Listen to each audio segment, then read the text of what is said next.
पैसा आमच्या हक्काचा नाही कुणाच्या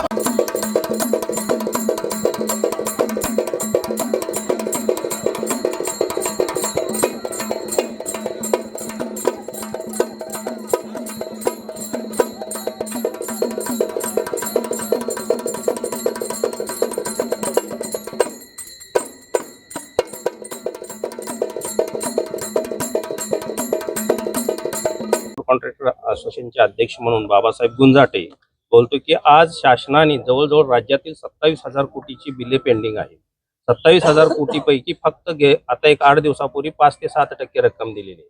तेवढी रक्कम दिलेली लोकांची व्याज सुद्धा भागत नाही. त्यात सगळे म्हणजे एनपीएस सर्वांची खाती चाललेली आहेत आणि सगळे देणेकरी प्रत्येकाच्या घरी येऊन बसायला लागलेले आहेत.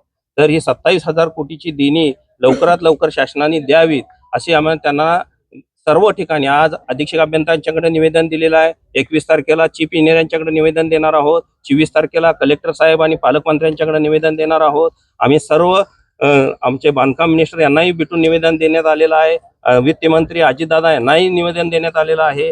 सर्वांना आम्ही निवेदन आमचे पालकमंत्री असतील चंद्रकांत दादांना दिलेलं आहे, मुश्रीफ साहेबांना दिलेलं आहे. सर्वांना आम्ही निवेदन दिलेले आहे.